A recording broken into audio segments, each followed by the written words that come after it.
I will start my DB farm and then I will connect to database. So M client, user VSC, database VSC.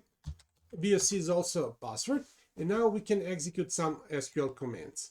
First, we will create one table, and I'm creating table with one column of club type. And then we can read from our table. We will only see a header of our table because there is no data inside of our table. Now, we just created a new column, and data about that column, metadata, is written inside of this system table, sys columns. And we will search for our column, column 1. And I'm doing this because I'm interested in this table ID. This table ID will help me to identify this table 1. Then we will try to create a table with the same name again, and this will fail. It is not possible to do this because this table already exists, but there is a similar statement that will actually succeed. This similar statement is using clause if not exist. So if this table tab 1 already exists, nothing will happen, but if it doesn't exist, then a new table will be created. In any case, we would get operation successful message, and the reason for this statement is just to avoid any error message. Now we can create a table with the same name, but in a different schema. For example, I will not create a tab 1 in current VSC schema, but in sys schema. And if I run this, this will usually succeed, but this time it won't because I don't have enough privileges.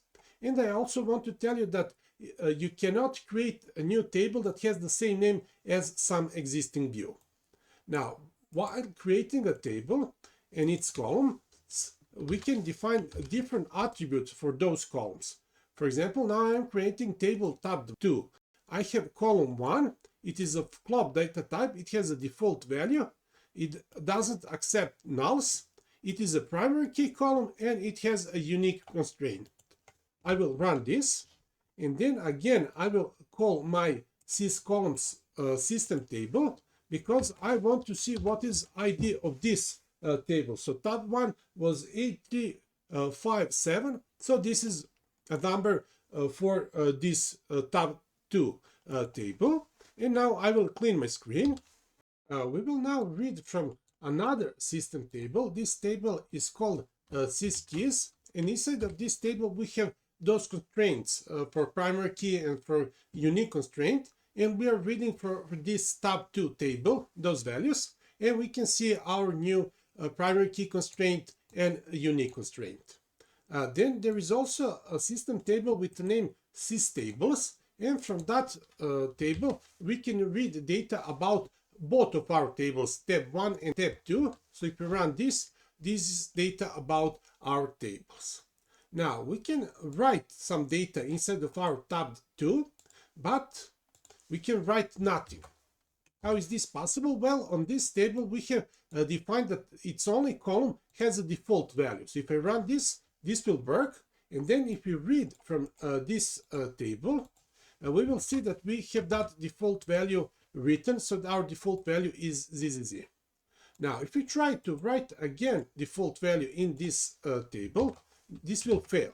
And this will fail because we have primary key constraint. So there couldn't be any duplicates. And this will fail because we already have ZZ inside of our column.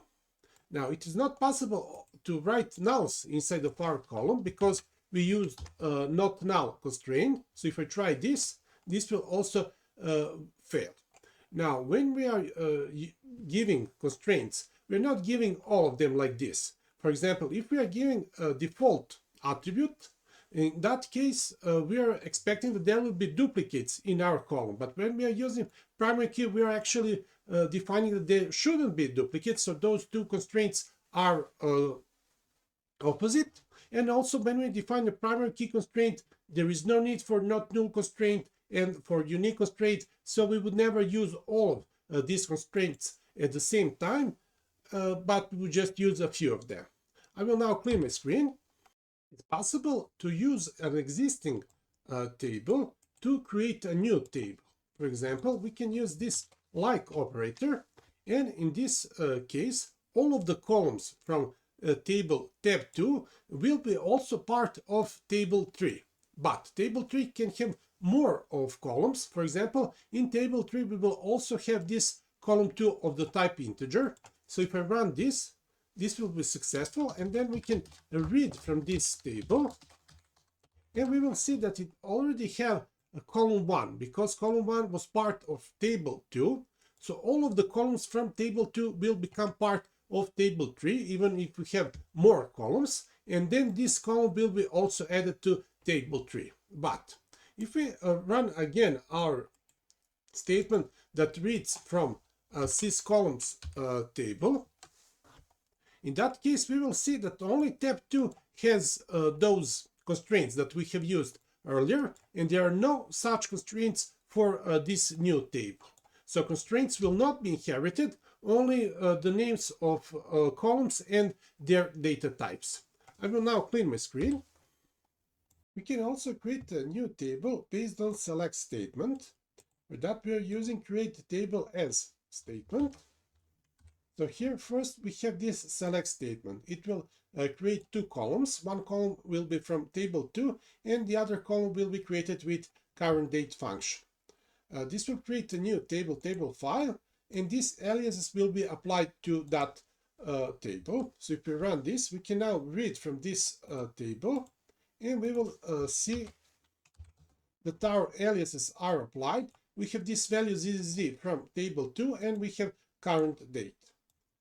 We can check in system table syscolumns whether we have inherited constraints, and we can see that we haven't. So no constraints on this table were inherited from the old table.